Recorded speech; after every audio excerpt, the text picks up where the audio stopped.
की सर्व राजकीय पक्षाचे प्रमुख पदाधिकारी आणि खास करून आरोग्यासाठी जे काम करणाऱ्या संस्था आहेत त्यांनी आज या ठिकाणी उपस्थित राहणं गरजेचं आहे।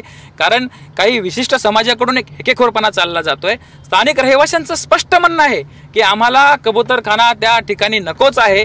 मग तुम्ही दडपशाही का करताय प्रशासनावरती? तुम्ही अक्षरशः त्या ठिकाणी चाकू सुरी आणून सार्वजनिक मालमत्तेचं नुकसान करताय आणि तुम्ही शांतिप्रिय समाज जो आहे त्या ठिकाणचे शांतिप्रिय समाजाचे एक जैन मुनी कुठली भाषा करतायत हे सर्व राज्यांनी पाहिलेलं आहे।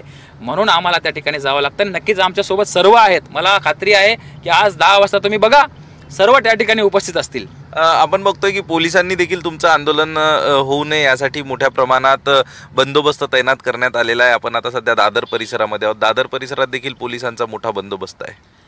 आम्हाला सवय आहे पोलिसांच्या दडपशाहीची। काय झालं माहिती आहे का, या राज्यामध्ये मराठी राज्यामध्ये आम्ही राहतोय की इतर राज्यामध्ये राहतोय हा प्रश्न आम्हाला वेळोवेळी येतोय।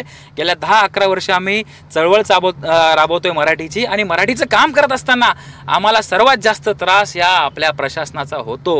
हे राज्य मराठी भाषिक म्हणून आपल्याला हक्काने मिळाला 107 हुतात्मे झाले आहेत। हा आजचा प्रश्न खरं तर मराठीचा नाहीच आहे, हा प्रश्न आरोग्याचा प्रश्न आहे।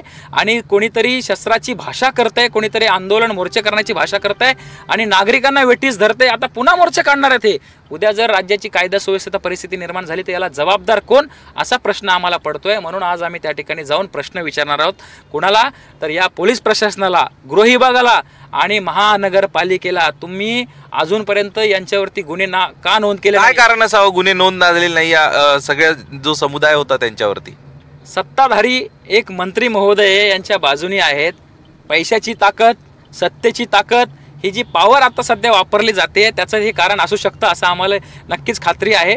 परंतु कुठेतरी माननीय मंत्री महोदय जे मंगलप्रभात लोढा आहेत यांना आम्ही मराठी एकीकरण समितीमार्फत एक विनंती करतो, आव्हान करतो की आपण या 14 कोटी लोकसंख्या असणाऱ्या महाराष्ट्राचे मंत्री आहात, एका विशिष्ट समाजाचे मंत्री नाही आहात। दरवेळी आपण एका विशिष्ट समाजाच्या बाजूने उभा राहता आणि सत्तेमध्ये असून सत्तेच्या विरोधात, शासनाच्या विरोधात आंदोलन करता, मोर्चे करता। या अगोदर देखील माननीय मंगलप्रभात लोढा यांनी विलेपार्ला या ठिकाणी एक अनधिकृत जैन मंदिर तोडलं, त्याच्या विरोधात, शासनाच्या विरोधात आंदोलन केलं। आज त्यांनी गोपनीयतेची शपथ घेतली होती, त्यांनी कोणाच्याही बद्दल मनामध्ये आकाश ठेवणार नाही अशी शपथ घेतली होती। मग इतर समाजाबद्दल आणि नागरिकांच्या बद्दल त्यांच्या मनामध्ये आकाश आहे का असा प्रश्न आम्हाला उपस्थित होतो। त्यामुळे पुन्हा एकदा विनंती करतो की मंगलप्रभात लोढा साहेब, आपण एका विशिष्ट समाजाचे मंत्री नाही आहात, आपण राज्याचे मंत्री आहात। आरोग्याची काळजी घेतली पाहिजे असं आपण लोकांना आव्हान करावं।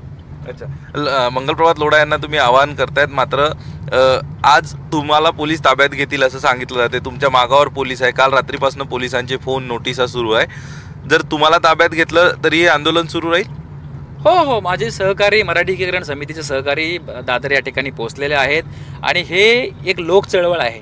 हे नागरिकांच्या आरोग्याचा प्रश्न असल्यामुळे तिथे फक्त मराठी एकीकरण समितीच नव्हे तर सामान्य नागरिक रस्त्यावर उतरलेला आहे। त्यांचं सर्वांचं म्हणणं आहे की कबुतरांपासून, मुळात हे कबूतर नाही आहेत, हे पारवे आहेत, पारवे यांच्या विष्ठेमुळे भयंकर फुफ्फुसांचे आजार होतात आणि हे आजारांमुळे अनेक लोक मृत्युमुखी पावल्याचे डॉक्टरांनी दाखले दिलेले आहेत। त्यामुळे सर्वांची मागणी आहे की तो कबूतरखाना दादर या ठिकाणीच नव्हे तर संपूर्ण राज्यामध्ये, मुंबई शहरामधील आणि आजूबाजूच्या शहरामधील सगळे कबूतरखाने बंद झाले पाहिजे आणि कबुतरांना दाणे टाकणं बंद झालं पाहिजे। ज्या ठिकाणी मानवी वावर नाहीये अशा एखाद्या वन विभागामध्ये मोकळ्या जागेवरती त्यांना आपण अन्न खाऊ घालावं। परंतु तुम्हाला जर जीवदया आणि भूतदयाची इतकी तुम्हाला काळजी आहे तर आपण दुसऱ्या बाजूला या मंगलप्रभात लोढा साहेबांच्या मतदारसंघामध्ये काही महिला भगिनी श्वानांना म्हणजे कुत्र्यांना आणि मांजरांना त्यांचं जे खाद्य आहे, मांसाहारी खाद्य खाऊ घालत असताना त्यांच्यावरती कारवाई केलेली आहे। या समाजाच्या लोकांनी धार्मिक रंग दिला जातो या सगळ्याला।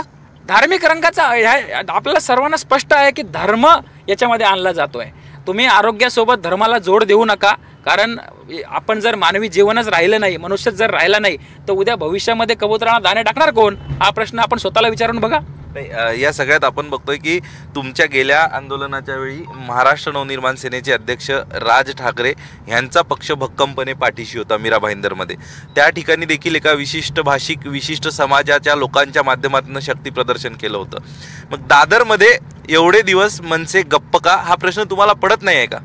नाही बघा, राजकीय भाष्य आम्ही करू शकत नाही एक चळवळ म्हणून, पण आम्हाला नक्की खात्री आहे की सर्व राजकीय पक्ष, फक्त महाराष्ट्र नवनिर्माण सेनेच नव्हे तर शिवसेना किंवा सत्ताधारीमध्ये शिवसेना असणार आहे, जे राजकीय पक्ष स्थानिक पक्ष आहेत, या राज्याचे पक्ष आहेत, ते सर्व आमच्या सोबत आहेत आणि काँग्रेस देखील आमच्या सोबत आहे. कारण जे मीरा भाईंदरचं आंदोलन झालं ते जे मोर्चा होता मराठी मोर्चा, त्यामध्ये सर्व पक्षीय सर्व संस्था एकत्र होत्या आणि सन्माननीय राजसाहेब ठाकरेंचे सर्व पदाधिकारी आणि शिवसेना उद्धव बाळासाहेब ठाकरे या पक्षाचे पदाधिकारी आज या ठिकाणी उपस्थित राहतील याची मला खात्री आहे.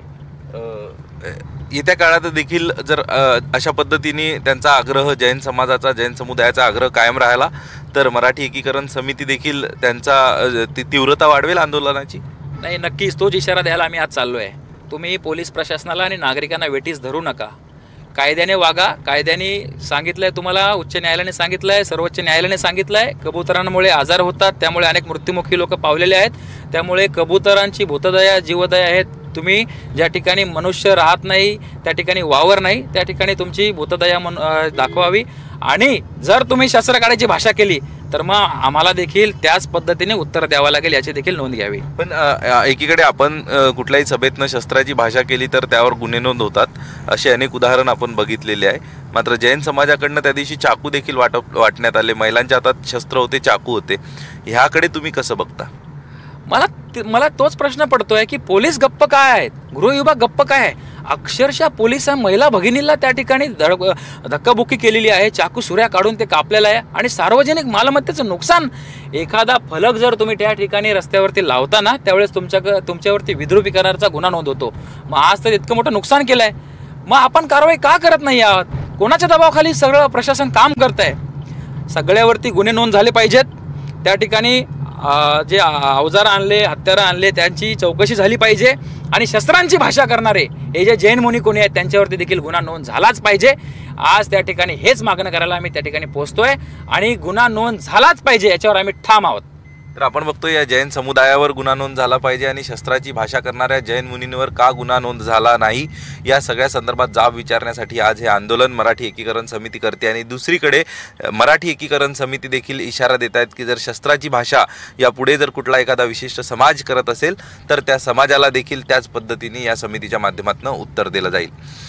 कॅमेरा पर्सन अरविंद मोरेसह अक्षय कुडकेलवार, NDTV मराठी, मुंबई. तर मराठी एकीकरण समितीच्या वतीनं अनेक सवाल उपस्थित करण्यात आलेले आहेत. लोढा हे एका विशिष्ट समुदायाचे मंत्री नाहीत अशी त्यांना आठवण करून देण्याचा प्रयत्न केलेला आहे. कारण संपूर्ण प्रकरणामध्ये गोवर्धन देशमुख यांनी काही प्रश्न उपस्थित केलेत. या सगळ्या प्रकाराला धार्मिक रंग देण्याचा प्रयत्न होतोय. ही कबुतरं नव्हेत, पारवे आहेत आणि म्हणूनच त्यांची वेष्टा आणि पंख हे अर्थातच घातक आहेत. यावरती त्यांनी पुन्हा एकदा भाष्य केलेलं आहे. तर इतकंच नव्हे, त्या दिवशी झालेल्या घटनेमध्ये ज्या पद्धतीनं जैन समुदाय एकत्रित आला आणि त्यांनी नियम धाब्यावरती बसवला, नियमांचं उल्लंघन केलं, त्यांच्यावर कारवाई का नाही?